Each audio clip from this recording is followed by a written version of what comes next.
But he gave her an apology. He says, I wish I would have taken the time to get to know you more. And when the judge asked him also, why did you do it? He said he thought it would be funny, that it would get lots of likes and hearts, and the goal was to go viral.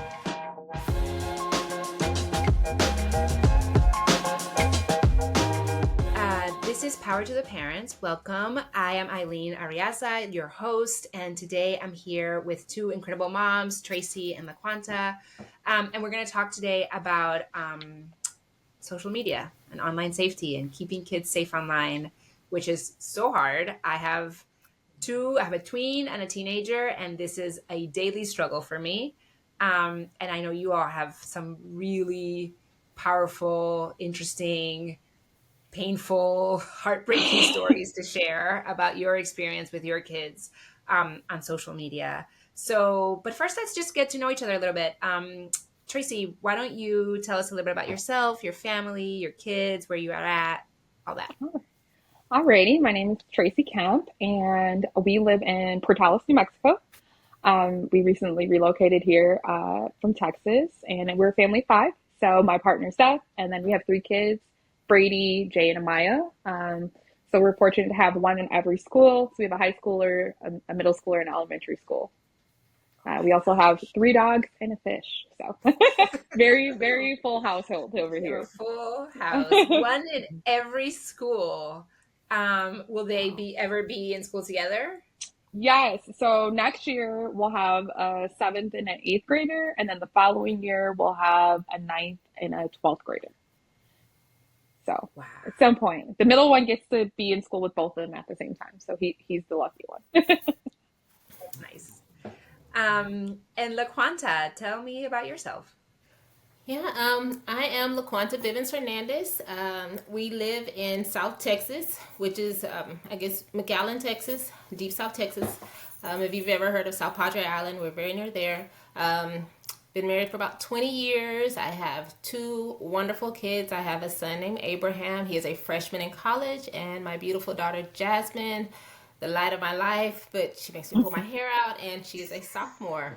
And I'm an educator, so I love kids. Kids have my heart, and so, yeah. That's awesome.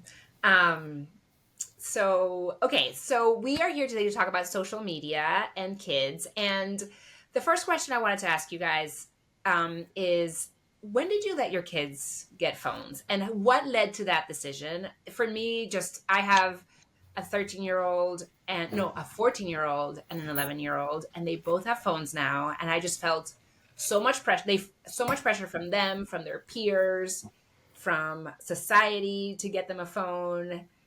It also made my life so much easier because now my husband and I can go out. We don't have a landline, so we can go out on a date or run an errand or whatever, and then we can call them and know that they're fine at home. Or when they go out with their friends, it's so much easier to call them than to call the mom to get her to tell the kid that I'm ready to pick them up or whatever. And it's also had a lot of pitfalls, a lot. So I'm curious about what went into the decision that you all made about getting your kids phones and when you chose to do that. I know for me, my daughter got her phone when she was a 6th grader, when she started 6th grade, because when she's in elementary school, and here elementary school is through 5th grade, so she went to after school daycare and things like that. But now in 6th grade, she's getting involved in sports. I don't have an after school daycare. So for me as a parent, it was more of a safety issue.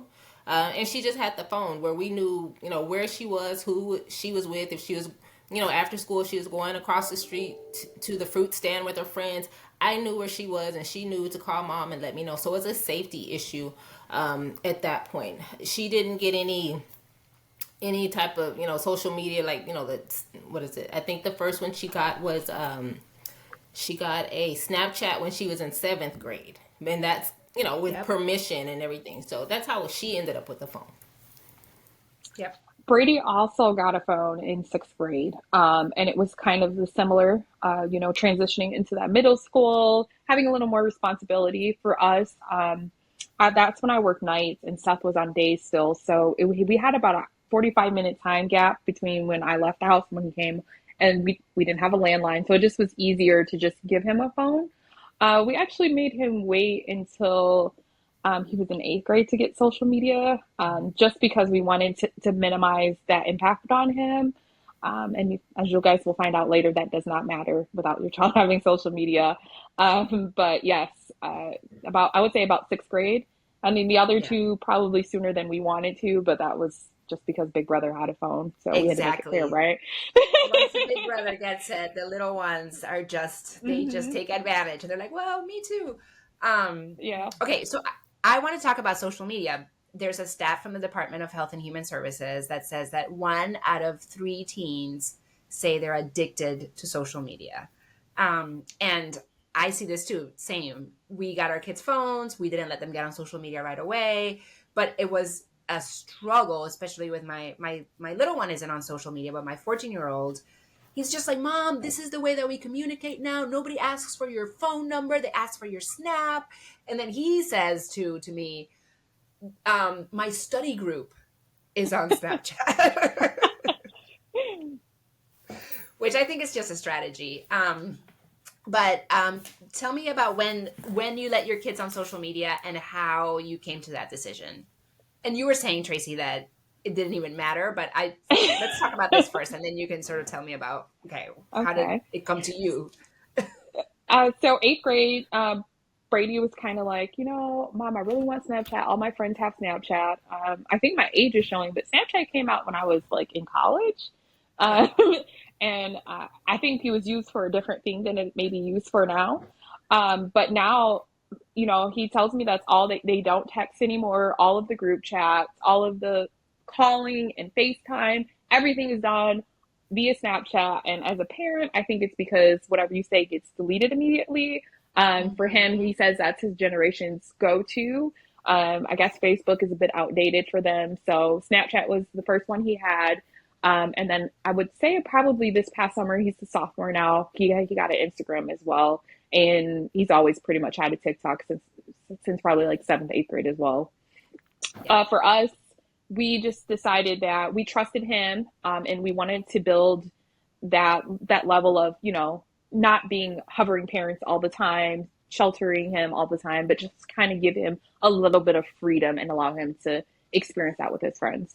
We were talking about social media, and when did you let your daughter get on social media? Right. So social media, that happened in seventh grade. She ended up with a Snapchat. Back then, it was where the students were starting to be at home for COVID, and so that was their way of communicating. And then it turned into TikTok, where the students were doing, that's where the TikTok dance, when the craze came and they were all, sharing their dances from home. So it was Snapchat and TikTok as a seventh grader. And then eighth grade, she ended up getting the Instagram. And basically, we initially had no issue, no troubles out of it. If you think back when we were younger, and I know I stayed Okay, on the the phone phone's for coming in and hours out with for my you. friends, but Is that now happening with for social others? Okay. media, Oh now no. you have pictures and you have different things kind of getting the children to kind of look at it more and more. So if you look, us always on the phone with our friends for hours is when we were young. Now it's enhanced. So Yeah. that's where. Yeah. Totally. Okay. So we all have these kids. They are on their phones all day. We're trying to keep them safe. We've made some good decisions about, waiting to let them get social media. Like, my kids open these accounts that are like under my supervision, right? Like I was there with them when they opened them. I saw what they were doing. I was able to see what they were looking at. I'm sure you all had similar experiences. And yet, the two of you know each other and became friends because of some very, very awful things that happened to your kids on social media. So tell us a little bit about how you two met and what the circumstances around you becoming this now amazing, power couple of moms, like fighting the good fight. Well, LaQuanta reached out to me, so I was gonna let her tell a story. But Sorry. I Confusing. I had we relocated. We're originally from Michigan, and we relocated to Lubbock, Texas. And during that time, my son was being cyberbullied because he was Black, I guess is the best way to say it. And was something that I've never experienced before or knew how to deal with. So for me, it was like, I'm going to try to do the official way of doing things, because I feel like when it comes to my child, I kind of maybe go mama bear, like 0 to 100 real quick. And when when my needs weren't being met, I decided to use the power of social media and the regular media to talk about what was going on and what we were experiencing. So, local news stations, Facebook, and a lot of things. And I think during that time, Lakana was also going through it, and she searched similar things in Texas, and that brought her to me. And I'll never forget the day I was at work, and I got a message from someone, and I was reading it, and as I was reading it, I started to almost cry, because it was like, oh my gosh, finally, there's someone who's hearing, understanding, and knowing what I'm going through. And I was like, call me now. Like, I sent her my number. I had never met with her before this. And we just got on the phone and just really talked, and like had this really great connection of like, we're going through it and we're not alone. And we decided from that moment on, we were going to be in this together and support each other and support our cause till we see it through, and even beyond that. Well, I know when this all happened, I didn't know what to do. I live in South Texas, which is predominantly Hispanic. So I'm like, who else has gone through this? I had never even heard of this happening, so I just felt alone. So what I did is I actually went online and I started looking for, racial cyberbullying or anybody else in Texas who had gone through this. And somehow I came upon maybe an article or something that Tracy was in. And I saw her picture and I saw her name. So I started looking up the name on Facebook, and I'm like, she's going to think I'm this crazy woman. But I reached out to her and she responded, and we were able to connect. And so that's how everything went from there. And I feel like it was a blessing because, okay, it was someone else I could relate to, someone who's gone through what I've gone through, very similar story, and she's here in Texas. So that's how it all started. You found a news article or something because Tracy had been vocal about what had happened, and that's how you found out about her. And I think it's very important to be vocal because, had she been quiet, had I been able to find her, that's one of the most important things. When these things happen, don't just sit back and take it. Be vocal. Yeah.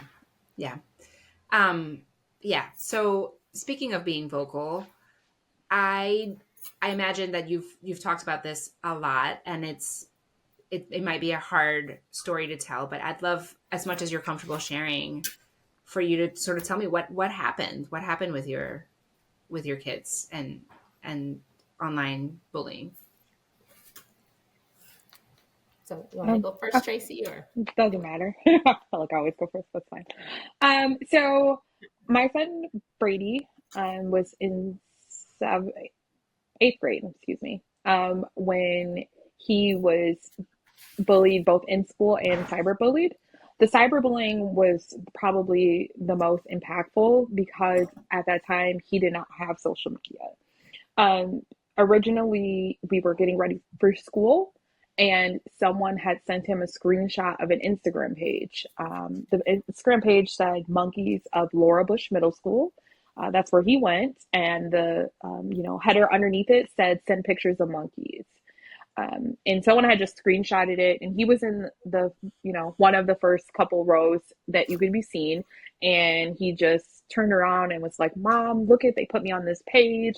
I don't even know who did it." And my first thought was like, what? Like, why is this even a thing? So we, immediately reported it multiple times. I got my community involved, my family, anybody that will listen. I was like, hey, if you guys look up this page, please report it. Because it was really disturbing that page was even able to go up, something like that.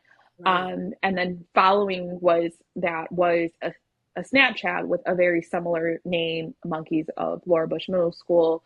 And that one was more of a harassment. That was, we don't want you here. you N words are not good for nothing, you know, just a lot of very hateful. They told my son, you know, you probably don't have a dad, you know, you don't know who your dad is. And he left. Just a lot of stereotypical things that people say about the Black community was imposed on my 14-year-old. And it was really surprising, I would say, that, you know, kids that young had that type of mentality and mindset. More surprising that there wasn't a lot of help from Snapchat or Instagram to find out who it was, why it was put up, or any feedback from them on getting it taken down.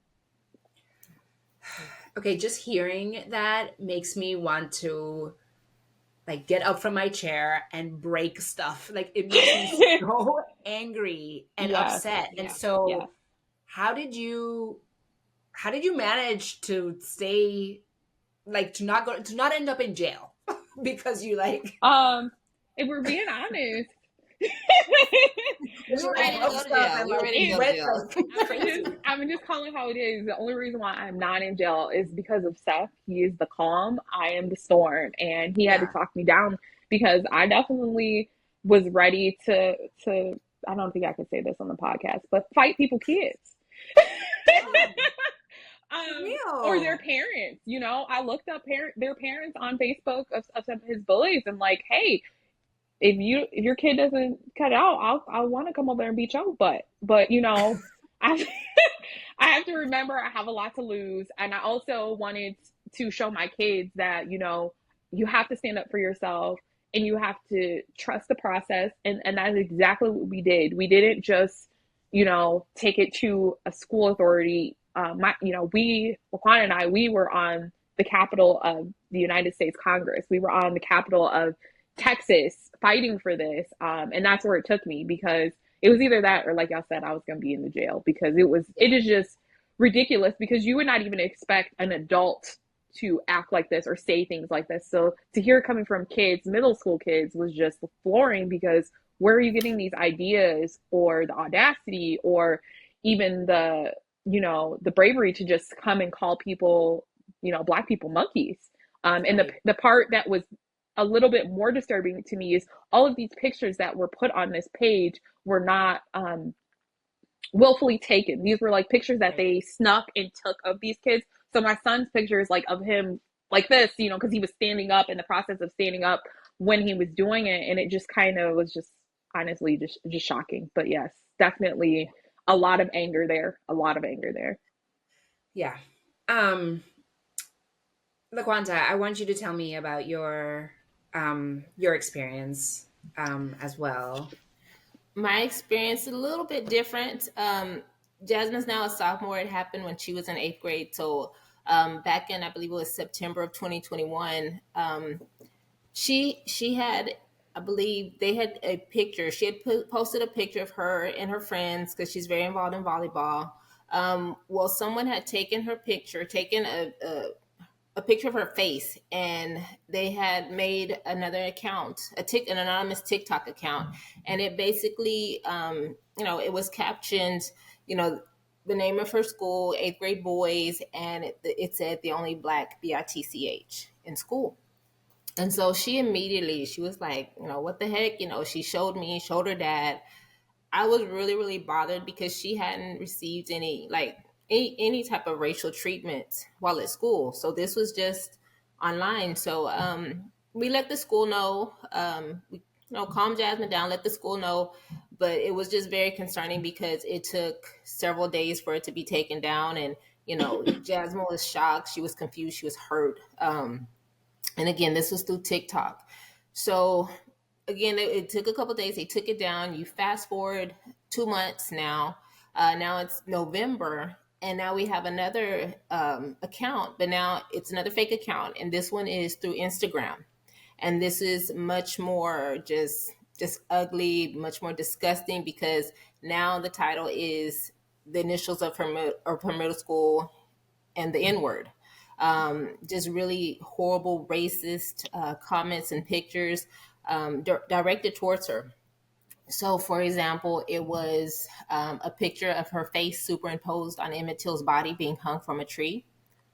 There were pictures of her face cropped onto someone burning on a cross with the KKK behind her, with the hooded KKK. There was another picture of her her face superimposed on someone in a coffin, KKK behind them, flag burning. Um, Another picture of her face superimposed on someone picking cotton in a cotton field. So, and these are just some of the pictures. It was tons. Um, and then there was comments like "filthy monkey burning." Why do y'all have to be black, man? Y'all are so filthy. We're on your sh. Just horrible things said about her, and she was just, she was devastated. I was devastated. She ended up just, having to go to counseling. She would not sleep in her bed, just tons of, just, I guess, so many feelings. Because remember, this is an 8th grade young lady who's using social media the correct way.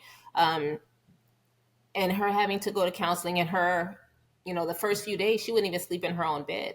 We had the FBI reach out to us saying, do you want us to, be outside of your house? Because at that time, we didn't know that these were kids doing that.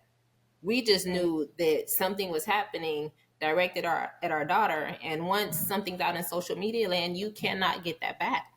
So it was very, very hard. Yeah, I want to talk about that, because that's the thing. Once something is on social media, they take screenshots of it, they post it again, they share it, it's like a snowball effect. And so I want to hear, I'm assuming that one of the first things you all did was report this to the platforms. And what was your experience trying to get that stuff taken down? How did that all work for you all? I know for us, initially, we again, with the TikTok, that took several days, but they eventually took it down. Same thing with Instagram. They took several days to take it down. But I guess for us initially, it's like, how did that even get through? We reported it to the school as well. I just feel like there should have been something where it couldn't even been gotten as far, because again, those pictures had been liked and shared by classmates. So yes, they got taken down eventually, but to be there for you don't know how days, long they were up for, right? Right. Like you got wind of them, but they had been, and it sounds like it was a bunch of pictures. So over several. And what I find interesting is Jasmine had I guess there's where you can, if you're under 13 or you're 13 or something, those pictures don't go through. So she didn't even know a lot of that was there. Other people showed her, because she was using social media the right way. Oh, okay. Because she had sort of the parental control. So some of her peers who didn't showed those pictures. That's how we really found out. So that's how she found out, because the more ugly pictures, it was just some stuff she was able to see, but the more graphic ones she wasn't able to see because of the parental controls. So the platform knew that it was too graphic for a 13-year-old to see, but still kept that on. And that is my point. Yes. Right. Mm-hmm. Yes. Because they know, like, that's the thing. That's the point. They know the stuff that's graphic, the stuff that's messed up. Like I know in our work, I was at a conference once, and someone said, the minute you post a video with a copywritten song, they find it and they take it down right away. Yeah. Right. They're able to do that. So if they wanted to, they could do the same for these types of things. Right. And they just, So I don't think, Tracy? I don't think they care. I don't think they care, honestly. I think that everything's good until we receive numerous complaints about it. And even then, it's still a lot of things slide through. For me, the Snapchat was deleted once we went to the school about it the second time. So the first time it was reported and nothing happened with it. We were told, the chat's deleted, so there's nothing to it. And I'm assuming whatever student created it heard that, the school was investigating it and they deleted it. But as far as Instagram is concerned, that took me almost 2 days to get down. And that was me, like, every 5 minutes getting on this page and reporting it, telling, all of the other parents whose children was on the page, you guys reported, and anybody who would listen, go report it. And then I think eventually it must have gotten enough reports that they're like, let's temporarily take it down. And then it was removed. But it was just the excessiveness of having to report it that many times Right. for to get someone's attention. You would think, hey, if someone reported a post, okay, maybe one, but you're getting a lot of accumulated over this time. I'm assuming the school also tried to, because we let them know about it as well, but they did not have any urgency about it at all. And that's pretty unfortunate, especially when you're in situations like these where kids are being bullied or their likeness pictures are being posted without their consent. Um, you want that taken down immediately, even Right. though, like you said, it's been up for who knows how long. Um, Right. there were kids who liked it. There was comments on these pictures. No telling, someone screenshot it and sent it to my child because he didn't have Instagram. So that screenshot's out there somewhere. And that just leads you down a rabbit hole because there are other pages similar to this on these platforms.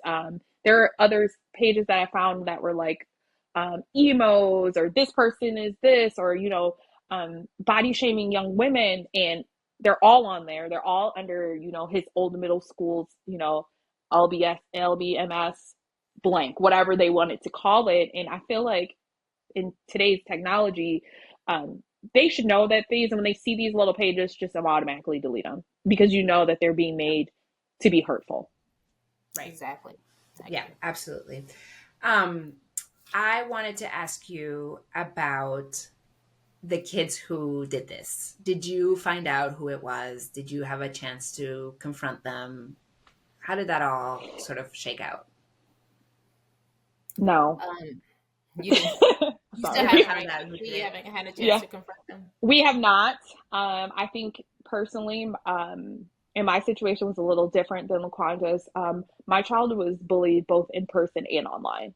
And I do believe that the person who bullied him in school is the person who created those accounts.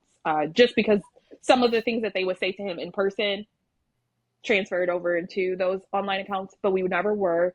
The last time I checked with our lawyers, they were said that it was turned over to the FBI, and once it's in the hands of the FBI, it's out of local jurisdiction. So, unfortunately, we did not find out who did it. How about you, Zaquanza? And I know in our case, I mean, this is me, my personal feeling. I feel like because my husband's law enforcement, we got a little bit quicker action. So when this happened, my husband was at work. He went to the police station, filed, a report. So we were quickly able to, get involved with as far as getting the IP address. So we had to wait a little while, but they went and got the IP address, so they were able to track where it was coming from. In our case, long story short, we found out that it was not an adult, but it was three boys from her school that she did not know. They did not know her. Um, Two of the boys were making the pictures and sending it to the poster, which is the main person. So he took the rap for all three of them because he was the one posting it online. Because apparently, there's nothing wrong with making those pictures or doing anything like that. What got him in trouble was because he posted it on social media. Mm-hmm. So again, the other boys, I think they got alternative school or something like that. But the main boy that took the rap, because he was posting them, because he was putting those comments, he ended up in juvenile maybe a day or two, nothing major. We pushed and made sure that we filed charges. We had a letter, like a cease and desist letter drawn up. We got an attorney, everything. And we found those addresses of the three boys, and we had them served with those papers that where they could not contact my daughter. They couldn't look at her. They couldn't do anything. Because when my daughter finally was able to go back to school after about 3 weeks, my concern was they're going to be at her school. Yeah. They said, Yeah. well, she can go to a different school. And I'm like, no, she can't go to a different school. I had to take this to the school board. That's a whole nother issue, but I had to take it to the school board because no, this is her school. Make them leave. So Right. the other boys were eventually made to leave and go to other accommodations were made for them to go to other schools. Yeah.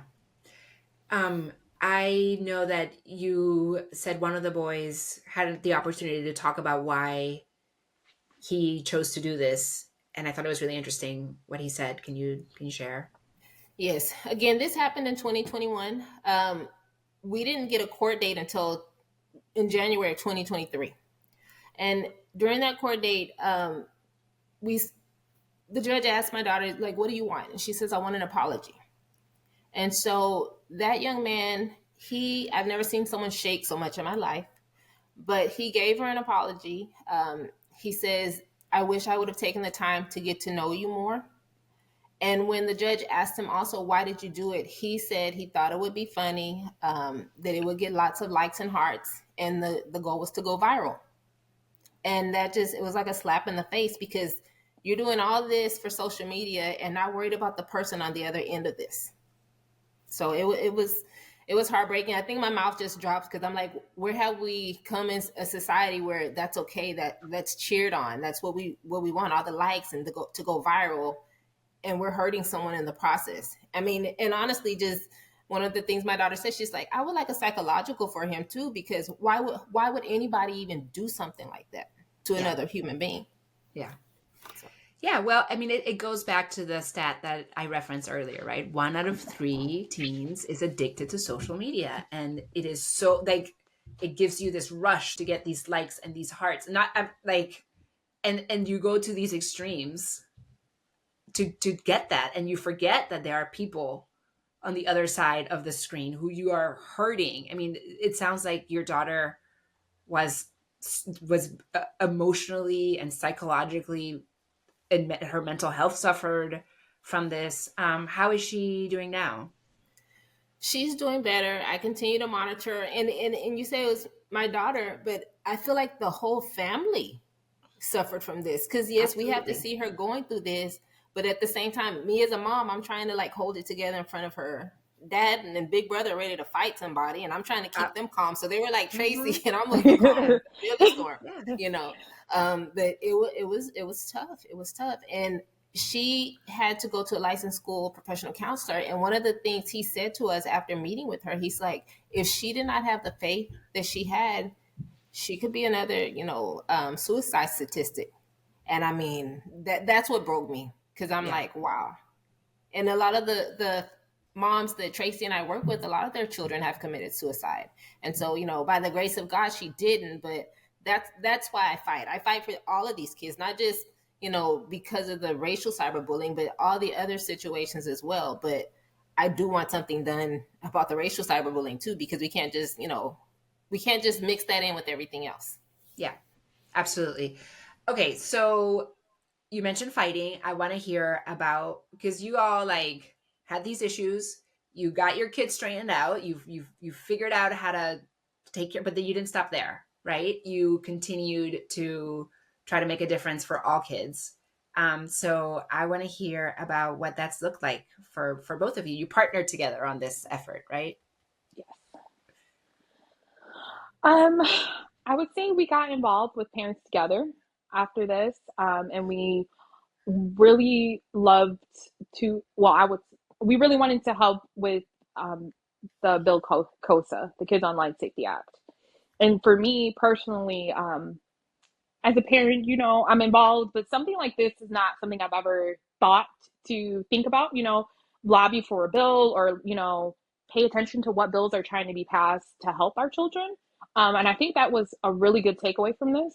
And we were able to partner with some other great moms to go and lobby for COSA. And I will say that going to Washington, D.C. changed my life. I did not come back the same person. And I'll tell you why. It's because hearing other parents talk about how social media has affected their family, it brings me to tears. And it's just emotional talking about it now, because, Laquan and I are so blessed that our children are still here with us. And some of those moms, they lost their children, and those are some of the most strongest women I've ever met. To have to get up and speak and talk about how social media has ultimately participated in their child's death. And that was all I needed to help motivate me even more, because I'm not just fighting for my child, I'm fighting for every child. I'm fighting for all of those babies that did not make it and the ones that are struggling. And I feel like whatever I can do to bring awareness, light, put it on someone's radar that this is happening, hopefully we can help save some lives, and the lives that we did lose were not in vain. And for me, I'm going to keep fighting until we get it passed, until we can minimize, hopefully eliminate how social media is killing our children, because that's ultimately what's going on there. And then on a state level, LaQuanta and I, we helped write a bill that went to the state office, but I'll let her talk about some more of that.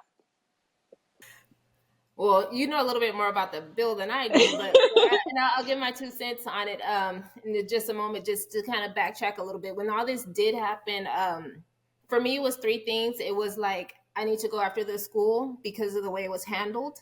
I wanted to go after the boys, or who at the time I didn't know who did it, but I wanted to go after who did it. And then I wanted some laws put in place, because like I said, the way I found Tracy was because I'm looking and there's nothing, there's no laws, there's no, anything out there. So what can I do to bring attention to this? So this can change. So again, with the school, I did some things with the school to make sure that they're following protocols now that they were not following before. Again, with the boys, I did what I could. Went to court with one boy, and he ended up with probation until he's 18. And then with the laws, and I knew the laws was going to take a bit longer of a fight. So Tracy and I, we have gone to Washington several times just to spread awareness and to push for COSA, and just for me, just to get the word out there. This is not just hearsay.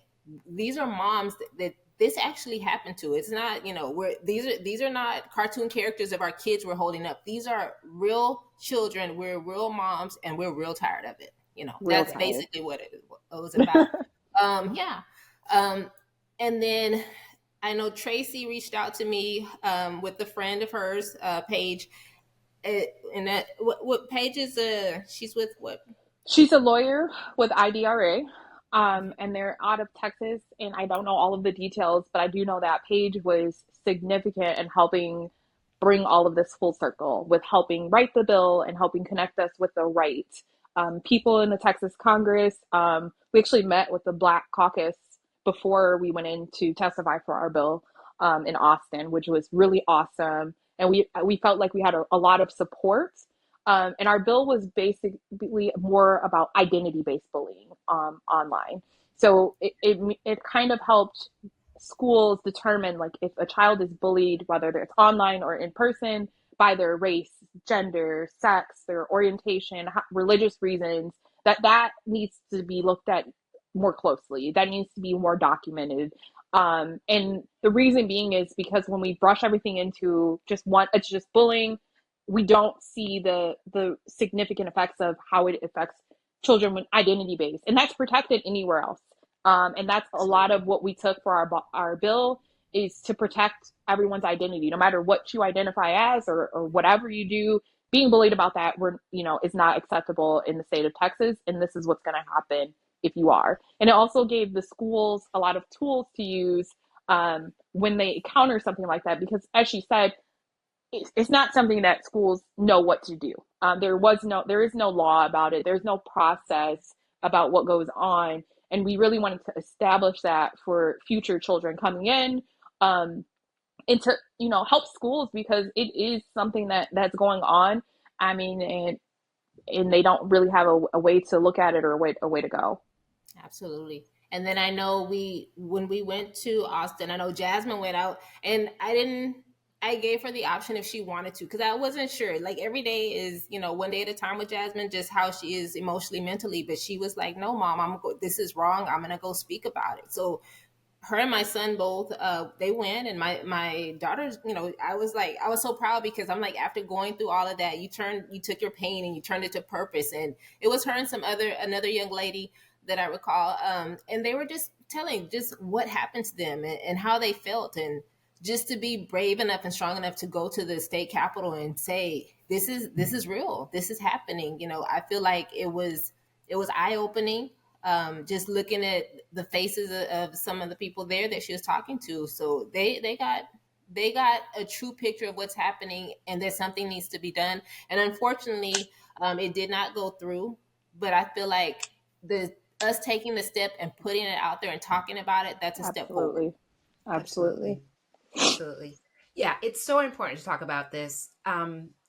I will just say that for myself, even though I've never experienced something as serious as what you all have experienced with racial bullying on social media, I feel a lot of guilt and shame about my kids spending time on social media, right? Like, because they spend so much time on it, because sometimes I think it affects their grades. I'm like, oh, I'm doing such a bad job as a parent by not like being better at limiting their use of social media, or getting I got them a phone too early, or I need to be more on top of things. But like, I don't know, hearing your story, and like your kid wasn't even on social media and they still got bullied because of the environment social media creates. It just helps me feel like, okay, this is not really my fault. It's the social media platform's fault, right? And so I'd love to hear what you would say to parents who are feeling like this shame, this guilt, all this stuff that like we get put on ourselves because we think we're doing something wrong by letting our kids use these platforms, when honestly, even if we didn't let them use them, they could still be affected by them because they're broken. Yeah.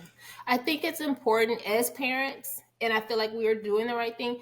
Still have those conversations. Yes, it's social media's fault, but as parents, we still need to have those conversations with our children. What's right? What's wrong? If you see another student, or I keep saying student, but if you see another child being bullied or something like that, report it or speak out against it. Be an upstander. Don't be a bystander. Right. Don't be the person that's liking it or condone it. Be the person that says, "Hey, that's wrong." Yeah. So yes, the parents, we need to again push with our kids, make sure that they know right from wrong. But the social media companies do need to be held accountable. It's not, oh, well, just keep your child off social media. It's your fault. That's not the case, because it is how the kids communicate. No one, tell me somebody who has a landline. Like, really, nobody has that, Exactly. and the kids communicate through their cell phones. It just is what it is. But now, when we have all these, again, algorithms, looking to see what the kids like or dislike, what is it, the For You page, all that different stuff, that's a bit much. Like, there has to be a duty of care. It's a reach, and that's where the addictive behaviors come from. And social media companies know that, so they need to take full responsibility. I would say to parents, take a deep breath, because it's a lot, to keep up with new, apps. As time evolves, so do the apps. We don't know everything. They don't make the parental controls all that easy to find and to, a how-to guide. So, and a lot of parents, are not tech friendly, or don't know how to. And so I understand how that makes it a little bit more harder for them.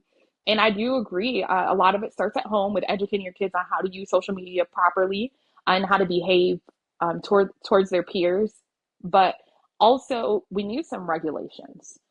Social media is a product, and with any product, especially products marketed geared towards children or minors, there's always some type of regulations. Um, Look how a car seat has evolved from when kids did not have car seats and to you Exactly. can't leave a hospital without a car seat.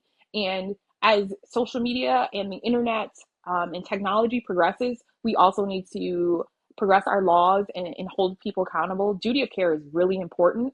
And knowing what we know about social media, there's been multiple whistleblowers, there's been multiple people, doctors, pediatricians, children, teens in their 20s, I've heard speak about research they've done with, the progression of the internet and social media and the progression of, you know, um, depression in children under the ages of 18, and how that, is kind of parallel to each other. We have to take a second and just reevaluate, to me, honestly, and put some things into place to protect kids. This isn't a case of, you're just letting your kids do whatever you want on the internet. This is a case of, we know that a product is bad and it's harming our kids and our youth, but we're not going to do anything about it because, business reasons or money reasons. we have to take that aside and kind of pour back into, but what is the moral thing to do? What is the right thing to do? And I don't want to go on too much, but we have seen this happen in other countries. So we know that it's possible. Right. And we have to put away our capitalism mindset and kind of focus on our youth, because if we don't, our future is going to not be as bright, because we will have so many young adults that are suffering from, depression and anxiety and body image issues, from that. And we have to protect them, and that's our job as parents, as a society, as a government. We have to protect our youth, and I think putting something into place like this will help that. It will help, minimize the damage that social media is causing, but ultimately heal. Yeah. Yeah, absolutely. And I believe, and you're proof of it, that the best way to tell that story is from parents, right? And Oh the thing yeah. you said earlier was like, we are real moms holding up real pictures of our real kids. These are not caricatures. This is not something we're making up. Like, parents and the love that we have for our kids, and the way that we will show, like the mama bear in us that will show up and show out to protect them, I think is the most powerful weapon that we have against these companies. And I am so grateful for both of you for speaking out and using your superpower to stand up and protect your kids and all kids. Thank you both so much. This has been an incredible conversation. I am so grateful for the work that you're doing, and keep on keeping on. We will get these bills passed. I'm sure of it. The more parents speak up, the more we unite around this issue, we will succeed in making the platform safer for our kids. It's so important. Thank you so much. Absolutely. Thank you for Thank having you us. for having us.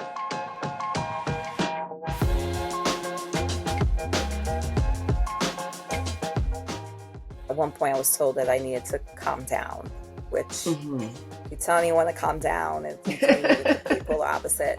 I think the most disheartening piece for me was when I was told that it was perfectly fine if my child didn't learn how to read past the 3rd grade, that he will just eventually learn, which in New York State, 3rd grade is a testing year for state exams.